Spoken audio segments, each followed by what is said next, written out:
തിരുവചനം തിരുവചനം.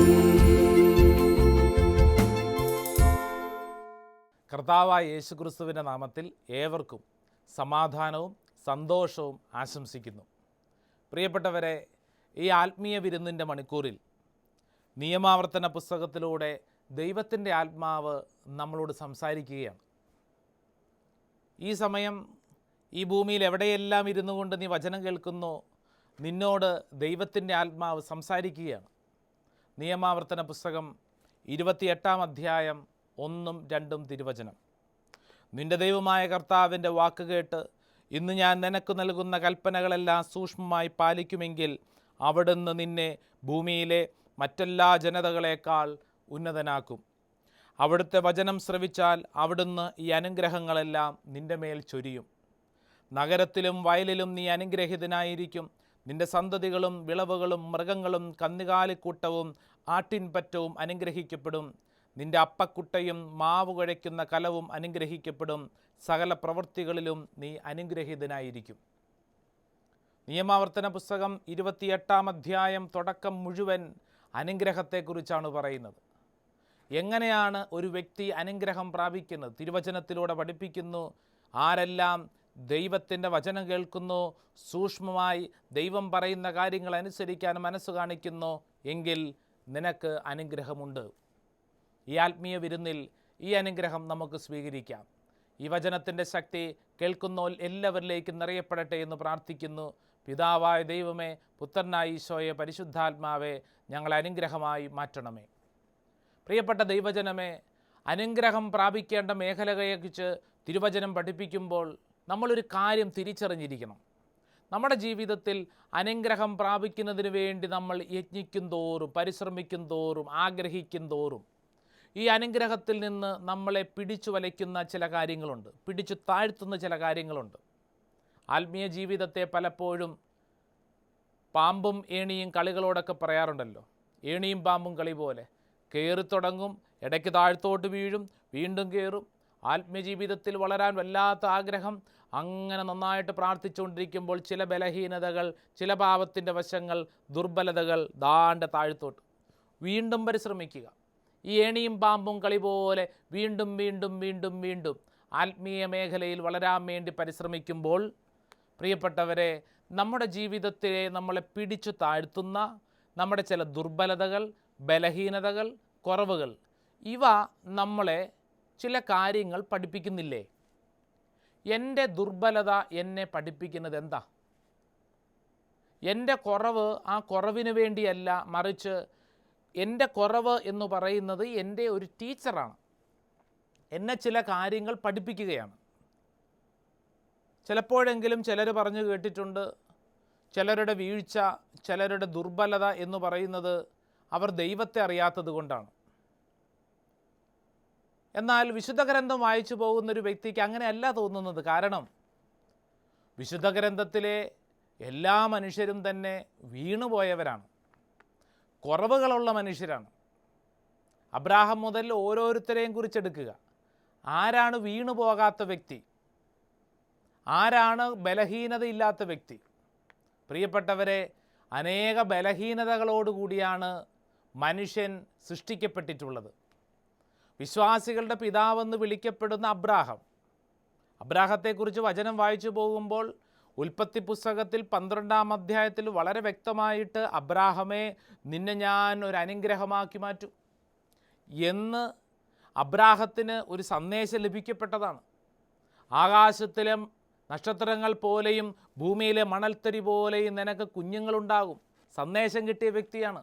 എന്നാൽ നീണ്ട വർഷങ്ങൾ കഴിഞ്ഞപ്പോൾ, പ്രായം കൂടി നരബാധിച്ചു കഴിഞ്ഞപ്പോൾ അബ്രാഹത്തിൻ്റെ ഉള്ളിൽ വല്ലാത്ത ഒരു അസ്വസ്ഥത. ഒരു കുഞ്ഞിക്കാല് പോലും ഇല്ലല്ലോ. പ്രിയപ്പെട്ടവരെ, നമ്മുടെ മുമ്പിൽ ചരിത്രം പഠിപ്പിക്കുന്നു. ചരിത്രത്തിൻ്റെ ഒരു കറുത്ത അധ്യായം പോലെ നമ്മൾ ഓർമ്മപ്പെടുത്തുന്നൊരു കാര്യം, അബ്രാഹം ഈ പറഞ്ഞ കാര്യത്തിൽ ദൈവത്തിൻ്റെ വാഗ്ദാനത്തിൽ അസ്വസ്ഥത തോന്നിയത് കൊണ്ടല്ലേ സ്വന്തം ഭാര്യ സാറായിയുടെ ഉപദേശപ്രകാരം ദാസിയായ ഹാഗാരിൽ നിന്ന് ഒരു കുഞ്ഞിനു വേണ്ടി പരിശ്രമിച്ചത് ഞാൻ പറഞ്ഞത് ഓർക്കണം. ചരിത്രത്തിലെ ഒരു കറുത്ത അധ്യായം പോലെ അതിങ്ങനെ കിടക്കുന്നു. ജീവിതത്തിൻ്റെ വഴികളിൽ ദുർബലതകളും ബലഹീനതകളും ഇല്ലാത്തവരാരാണുള്ളത്? ദൈവത്തെ കണ്ടുമുട്ടാഞ്ഞിട്ടല്ല, ദൈവത്തെ കണ്ടുമുട്ടിയവർക്ക് പോലും ഈ ദുർബലതയും ബലഹീനതകളും കുറവുകളും ഉണ്ട്. അത് നമ്മൾ തിരിച്ചറിഞ്ഞിരിക്കണം. ഇല്ലെങ്കിൽ നമ്മൾ വല്ലാണ്ട് അസ്വസ്ഥപ്പെടും. മോശ എന്ന് പറയുന്ന വ്യക്തിയെക്കുറിച്ച് ബൈബിൾ പഠിപ്പിക്കുന്നത് ഒരു കൊലപാതകി എന്നാണ്. അത്രത്തോളം ദേഷ്യ സ്വഭാവമുള്ളവനായിരുന്നു ഈ മോശ. അവനെയാണ് ദൈവം ഇസ്രായേൽക്കാരുടെ നേതാവായിട്ട് ഉയർത്തുന്നത്. മറ്റൊരു വാക്കിൽ പറഞ്ഞാൽ ചെറുപ്പകാലം മുതൽ ഇത്രമാത്രം ആന്തരിക മുറിവിൻ്റെ ഒരു കൂടാരം പോലെ വളർന്നവനാണ് മോശ. നോഹ എന്ന് പറയുന്ന വ്യക്തി ജലപ്രളയം വന്ന് മൂടപ്പെട്ടപ്പോഴും ലോകമെമ്പുമുള്ള ജനത മുഴുവൻ നശിക്കപ്പെട്ടപ്പോഴും പെട്ടകത്തിനുള്ളിൽ ദൈവം കാത്തുപരിപാലിച്ച ജനതയുടെ നേതാവാണ് നോഹ. എന്നാൽ എന്ത് സംഭവിച്ചു? പ്രിയപ്പെട്ടവരെ, ചരിത്രം പഠിപ്പിക്കുന്നു. വെള്ളപ്പൊക്കം കഴിഞ്ഞപ്പോൾ പെട്ടകം ഒരു കരയിൽ ഉറപ്പിക്കപ്പെട്ടപ്പോൾ പിന്നീട് കൃഷി ചെയ്ത് ആ ദേശം മുഴുവൻ ഇതാ നോഹ അധ്വാനിച്ചപ്പോൾ ആദ്യമായിട്ട് കൃഷി ചെയ്തുണ്ടാക്കുന്നത് എന്താണ്? അവിടെ നിന്ന് മുന്തിരിയാണ് ഉണ്ടാക്കുന്നത്, നല്ല മുന്തിരി ചാറാണ് ഉണ്ടാക്കുന്നത്.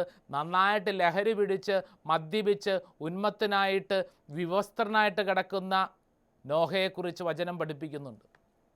ഞാൻ പറഞ്ഞു വരുന്നത് ഒരു പ്രധാനപ്പെട്ട കാര്യം. എല്ലാവരും എടുത്തു നോക്കിക്കോ. പഴയ നിയമം മാത്രമല്ല, പുതിയ നിയമത്തിൽ കുറവുകളില്ലാത്ത ആരാണുള്ളത്? പത്രോസ്ലിഹായെക്കുറിച്ച് വചനം പഠിപ്പിക്കുന്നില്ലേ? ശിഷ്യപ്രമുഖനാണ്, പല കാര്യങ്ങൾ ഏൽപ്പിക്കപ്പെട്ടവനാണ്. പ്രിയപ്പെട്ടവരെ, പത്രോസിനെക്കുറിച്ച് ഞെട്ടലോടെ തിരിച്ചറിയേണ്ട ഒരു കാര്യമുണ്ട്. ഈശോയെ പിടിക്കാൻ വേണ്ടിയിട്ട് യഹൂദന്മാർ പടയാളികൾ വരുമ്പോൾ സംഭവിക്കുന്ന കാര്യമെന്താ? പത്രോസ് അരയിൽ കരുതിയിരുന്ന വാള് വീശി അവിടെയുണ്ടായിരുന്ന പട്ടാളക്കാരൻ്റെ ശിരച്ഛേദിച്ചു എന്ന് പറയുമ്പോൾ അപ്പോഴും പത്രോസിൻ്റെ അരയിൽ ഒരു വാള് കരുതിയിരുന്നു. വടിവാളുമായിട്ട് നടന്നവനായിരുന്നു പത്രോസ്. ഈശോയുടെ കൂടെ 3 വർഷത്തെ അനുഭവങ്ങൾ ഏറെയുണ്ടായിട്ടും അവൻ ആ വാള് വിട്ടിട്ടില്ലല്ലോ. യോഹന്നാനെക്കുറിച്ചൊക്കെ ബൈബിൾ വചനം പഠിപ്പിക്കുന്നത് എന്താ? ദൈവം സ്നേഹമാകുന്നുവെന്ന് വ്യക്തമായിട്ട് പഠിപ്പിച്ചവനാണ് യോഹന്നാൻ. ഈ യോഹന്നാനെക്കുറിച്ച് ബൈബിൾ പഠിപ്പിക്കുന്നുണ്ട്. ഇത്രത്തോളം അധികാരമോഹമുണ്ടായിരുന്നൊരുവൻ വേറെയുണ്ടോ?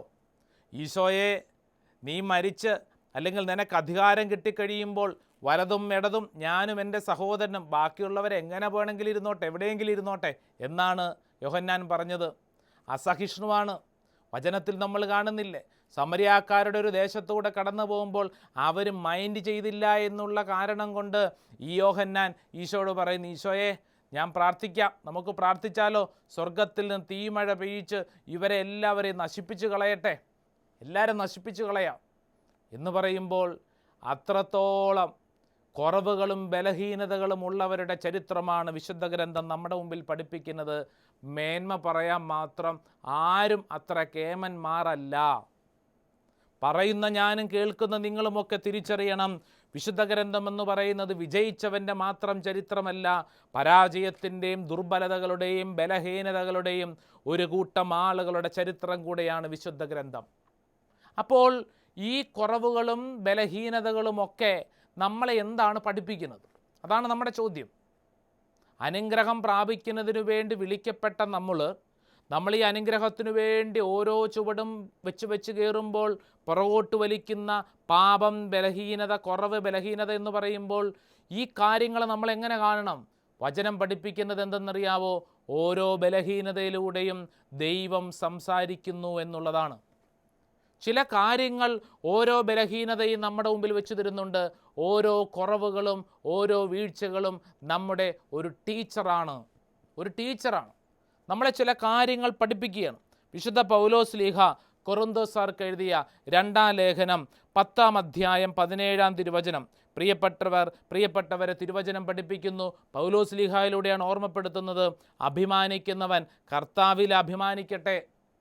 എന്ന് വെച്ച് കഴിഞ്ഞാൽ അവകാശപ്പെടാൻ ഒന്നുമില്ല ജീവിതത്തിൽ. നേട്ടമെന്ന് പറയാൻ എന്താ ഉള്ളേ? എൻ്റെ അധികാരമോ എൻ്റെ പഠനമോ എൻ്റെ ജോലിയോ എൻ്റെ ബുദ്ധിയോ ഒന്നും അവകാശപ്പെടാനില്ല. നിനക്ക് അഭിമാനിക്കണമെങ്കിൽ അത് കർത്താവിൽ അഭിമാനിക്കട്ടെ. പൗലോസ്ലീഹ ഇത് പറയുമ്പോൾ പൗലോസിൻ്റെ ഉള്ളിലും ഒരു പശ്ചാത്തലം കിടക്കുന്നുണ്ട്. എന്താ അവൻ അവകാശപ്പെടാൻ മാത്രമുള്ളത്? ആദ്യത്തെ രക്തസാക്ഷിയായ സ്റ്റീഫൻ കൊല്ലപ്പെടുന്ന സമയം മാറി നിന്ന് അവിടുത്തെ കണക്കെടുപ്പ് നടത്തിയവനാണ് ഈ പൗലോസ്. ഈ സാവൂൾ പിന്നീട് പൗലോസാക്കി മാറ്റപ്പെട്ടപ്പോഴും അവൻ്റെ ഉള്ളിലും കുറവുകളുണ്ട്. കുറവുകൾ നമ്മളെ പഠിപ്പിക്കുന്നത്, പ്രിയപ്പെട്ടവരെ, ഓരോ കുറവും ഒരു ടീച്ചറാണ്, നമ്മളെ പഠിപ്പിക്കുകയാണ്. ദൈവത്തിൽ ആശ്രയിക്കാനുള്ള ഒരു വഴിയാണ് ഓരോ കുറവുകളും നമ്മളെ പഠിപ്പിക്കുന്നത്. പ്രിയപ്പെട്ടവരെ, മറ്റൊരു വചനം മനോഹരമായിട്ട് നമ്മുടെ മുമ്പിൽ പഠിപ്പിക്കുന്നത് ഇപ്രകാരമാണ്. ഹബക്കൂക്ക് പ്രവാചനം 1-ാം അധ്യായം 11-ാം തിരുവചനം. ഹബക്കൂക്ക് പ്രവചനം 1-ാം അധ്യായം 11-ാം തിരുവചനം. കാറ്റുപോലെ അവർ വീശിക്കടന്നു പോകുന്നു, സ്വന്തം ശക്തിയെ ദൈവമായി കരുതിയവർ പരിഭ്രാന്തരാകുന്നു. കാറ്റുപോലെ അവർ കടന്നു പോകുന്നു, സ്വന്തം ശക്തിയെ ദൈവമായി കരുതുന്നവർ പരിഭ്രാന്തരാകുന്നു. എന്നതിൻ്റെ അർത്ഥം, നമ്മുടെ ജീവിതത്തിൽ ഏതെങ്കിലും തരത്തിൽ ഒരു വീഴ്ചയുണ്ടാകുമ്പോൾ ഓർത്തോണം, ആ വീഴ്ചയുണ്ടായത് നമ്മൾ എവിടെയോ ദുരഭിമാനം പുലർത്തിയപ്പോഴല്ലേ. മറ്റൊരു വാക്കിൽ പറഞ്ഞാൽ, ദൈവത്തിലുള്ള ആശ്രയം വിട്ട് നമ്മളെ തന്നെ ആശ്രയിക്കുന്ന ചില കാര്യങ്ങളോട് അടുത്തപ്പോഴാണ് നമ്മൾക്കെന്ത് സംഭവിച്ചത്? ആ വീഴ്ചകൾ സംഭവിച്ചത്. നമ്മുടെ നേട്ടമാണെന്നും നമ്മുടെ ജീവിതത്തിൻ്റെ മെച്ചമാണെന്നും നമ്മൾ കരുതിയപ്പോൾ, ഉദാഹരണം ഞാൻ പറയാം. ഈ അടുത്ത നാളിൽ ഞാൻ കണ്ട ഒരു ധനികനായ വ്യക്തി ഒരു ആശുപത്രിയിൽ ഒരു സന്ദർശന വേളയിൽ കണ്ടതാണ്. അപ്പോൾ ആ കിടപ്പിനിടയിൽ രോഗിയായിട്ട് കിടക്കുന്ന ധനികൻ, ഞാനപ്പോൾ എനിക്ക് പരിചയമുള്ള വ്യക്തിയായതുകൊണ്ട് ഞാൻ ഡോക്ടറുമായിട്ട് സംസാരിച്ചുകൊണ്ടാണ് ഈ ധനികൻ്റെ അടുക്കൽ നിൽക്കുന്നത്. അപ്പോൾ ഡോക്ടർ എന്നോട് പറഞ്ഞ കാര്യം, അച്ഛാ, ഈ സാറിന് വേണ്ടി പ്രാർത്ഥിക്കണം, കാരണം വളരെ സീരിയസ് ആയൊരു രോഗം ബാധിച്ച് കിടക്കുകയാണ്. ഞാനപ്പോൾ ഈ ധനികനായ വ്യക്തിയുടെ അടുക്കൽ ഇരുന്നു. അപ്പോൾ അദ്ദേഹം എന്നോട് പറഞ്ഞു, അച്ഛാ, ഫാദർ, എനിക്ക് വേണ്ടി പ്രാർത്ഥിക്കണം. ഞാൻ വലിയൊരു അഹങ്കാരിയായിരുന്നു. ഞാൻ ചോദിച്ചു, അതെന്താ അങ്ങനെ പറഞ്ഞേ? അച്ഛാ, ഞാൻ പ്രാർത്ഥിക്കാറില്ലായിരുന്നു, ഞാൻ പള്ളിയിൽ പോകാറില്ലായിരുന്നു, ഞാൻ വലിയൊരു ധനികനാണ്, അച്ഛനറിയാമല്ലോ, എൻ്റെ വ്യവസായ സ്ഥാപനങ്ങളെക്കുറിച്ചൊക്കെ അച്ഛനറിയാമല്ലോ, ഞാൻ വല്ലാത്തൊരു ധനികനായിരുന്നു. എന്നാൽ ഞാനിങ്ങനെ ഈ ആശുപത്രി കിടക്കയിൽ ഇങ്ങനെ കിടക്കുമ്പോഴാണ് ഞാനൊരു സത്യം തിരിച്ചറിഞ്ഞത്. ഇക്കാലം അത്രയും ഞാൻ നേടിയതെല്ലാം അത് വെറുതെ ആയല്ലോ, ഇതൊന്നും ഞാൻ കൊണ്ടുപോകുന്നില്ലല്ലോ. എന്നിട്ട് ഇദ്ദേഹം പറയാം, അച്ഛാ, ഞാൻ ഈ ആശുപത്രി കിടക്കയിൽ കിടക്കുമ്പോൾ ഞാൻ ഈ ഡോക്ടറിനോട് പറഞ്ഞു, എൻ്റെ രോഗം അതെത്ര വലിയ ഗുരുതരമുള്ളതാണെങ്കിലും നിങ്ങളെന്തിനാ അസ്വസ്ഥപ്പെടുന്നേ? അതിനുള്ള മരുന്ന് അത് ഈ ലോകത്തിൻ്റെ എവിടെയുണ്ടെങ്കിലും നിങ്ങൾ കൊണ്ടുപോവാ. കാരണം ബാങ്കിൽ ആവശ്യത്തിലധികം പണം കിടക്കുന്നുണ്ട്. ആ പണമെടുത്ത് ലോകത്തിൻ്റെ ഏത് കോണിലുണ്ടെങ്കിലും നമുക്ക് മരുന്ന് കൊണ്ടുവരാം, നിങ്ങൾ ധൈര്യമായിട്ട് ചികിത്സ ആരംഭിച്ചോ. അപ്പോൾ ആ ഡോക്ടർ പറഞ്ഞത്രേ, സാറിനെ ചികിത്സിക്കാൻ പറ്റിയ മരുന്നുകളൊന്നും ഇന്നേ വരെ ആരും കണ്ടുപിടിച്ചിട്ടില്ല. അമേരിക്കയിലാണെങ്കിലും ഇംഗ്ലണ്ടിലാണെങ്കിലും ലോകത്തിൻ്റെ ഏത് കോണിൽ പോയാലും ഈ രോഗത്തിന് ഇന്നോളം മരുന്ന് കണ്ടുപിടിച്ചിട്ടില്ല. ഇത് കേട്ടുടനെ ആ കിടക്കുന്ന ആ വ്യക്തി എന്നോട് പറയാ, അച്ഛാ, ആ സമയമാണ് ആ കിടപ്പിനിടയിൽ ഒരു കാര്യം ഞാൻ മനസ്സിലാക്കിയത്. ഞാൻ അധ്വാനിച്ചതും ഞാൻ ബാങ്കിൽ കൊണ്ടു നടന്ന് സൂക്ഷിക്കുന്നതുമായ നോട്ടുകെട്ടുകളെല്ലാം വെറും കടലാസ് കഷണം. അച്ഛാ, അതുകൊണ്ടൊക്കെ എന്ത് ഗുണം? ഞാൻ ഇക്കാലം അത്രയും ദൈവമായി കണക്കാക്കിയ എൻ്റെ സമ്പത്ത്, ഞാൻ പള്ളിയിൽ പോകാറില്ലായിരുന്നു എന്നുള്ളത് ശരി, അഹങ്കാരിയായിട്ട് നടന്നുകൊണ്ടെന്നുള്ളത് ശരി, കാരണം എൻ്റെ ശ്രദ്ധയും ചിന്തയും മുഴുവൻ ഈ പണത്തോട് ബന്ധപ്പെട്ട് മാത്രമായിരുന്നു. എന്നാൽ ഞാനൊരു കാര്യം അറിയുന്നു, ഈ പണം ഒന്നും എൻ്റെ ജീവിതത്തിൽ നിലനിൽക്കുന്നില്ലല്ലോ, ഒന്നും എനിക്ക് നേട്ടമായിട്ട് മാറുന്നില്ലല്ലോ. ഹബക്കൂക്ക് പ്രവചനം ശ്രദ്ധിച്ചോണേ, 1-ാം അധ്യായം 11-ാം തിരുവചനം. കാറ്റുപോലെ അവർ വീശിക്കടന്നു പോകുന്നു, സ്വന്തം ശക്തിയെ ദൈവമായി കരുതിയവർ പരിഭ്രാന്തരാകുന്നു. സ്വന്തം ശക്തിയെ ദൈവമായി കരുതിയവർ പരിഭ്രാന്തരായിത്തീരുന്നു എന്ന് വെച്ച് കഴിഞ്ഞാൽ, നമ്മുടെ വീഴ്ചകളെല്ലാം, നമ്മുടെ രോഗങ്ങളെല്ലാം, നമ്മുടെ ബലഹീനതകളെല്ലാം നമ്മളെ പഠിപ്പിക്കുന്നൊരു പ്രധാനപ്പെട്ട കാര്യം ദൈവത്തിൽ ആശ്രയിക്കുന്നതിന് വേണ്ടി അത്രേ. നമ്മൾ സ്വന്തം ശക്തിയിൽ ആശ്രയിക്കാതെ ദൈവത്തിൽ ആശ്രയിക്കുന്നതിന് വേണ്ടി അത്രേ. നമ്മുടേതെന്ന് കരുതി പിടിച്ചു വച്ചിരുന്ന പല കാര്യങ്ങളും നഷ്ടപ്പെടുമ്പോഴാണ്, അയ്യോ, ഇതൊന്നും നമ്മുടെ അല്ലായിരുന്നല്ലോ. ആരോഗ്യത്തിൽ അഭിമാനിച്ചിരിക്കുമ്പോഴാണ് ഒരു രോഗം വരുന്നത്. അപ്പോഴാണ് ഈ ആരോഗ്യം തന്ന ഒരുവനുണ്ടല്ലോ എന്ന് തിരിച്ചറിയുന്നത്. സമ്പത്ത്, ഈ സമ്പത്തിൻ്റെ കാര്യത്തിൽ സാമ്പത്തിക കാര്യങ്ങൾ ഇങ്ങനെ പിടിച്ചു വച്ചിരിക്കുമ്പോഴാണ് അയ്യോ ഇത്രയും നാളും ഈ സമ്പത്ത് തന്നൊരു ദൈവം ഉണ്ടല്ലോ എന്ന് ചിന്തിക്കുന്നത്.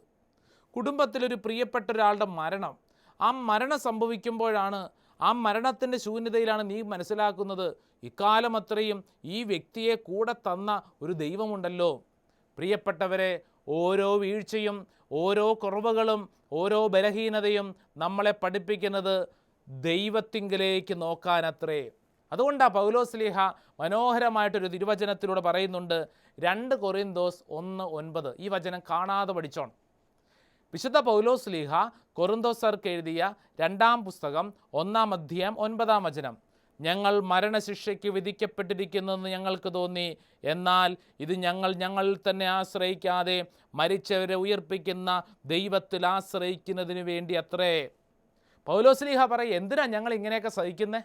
എന്തിനാ ഞങ്ങൾക്ക് ഇത്രമാത്രം ഈ കുറവുകളും ബലഹീനതകളും ഒക്കെ ഉള്ളത്?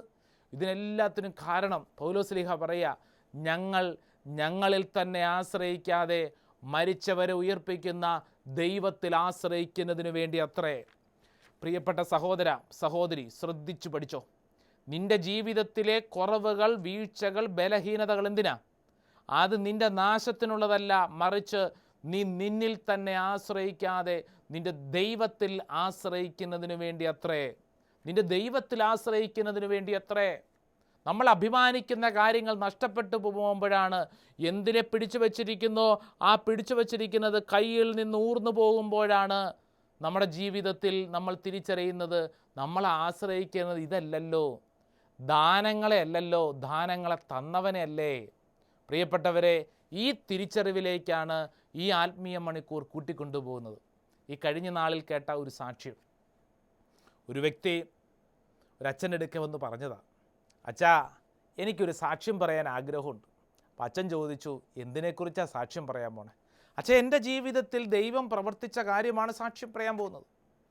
എന്താണ് ദൈവം പ്രവർത്തിച്ചത്? അപ്പോൾ ഇദ്ദേഹം പറയുക, അച്ഛാ, ഞങ്ങളുടെ വിവാഹം കഴിഞ്ഞപ്പോൾ ആദ്യത്തെ 2 വർഷം കഴിഞ്ഞപ്പോൾ ഞങ്ങൾക്കൊരു കാര്യം മനസ്സിലായി.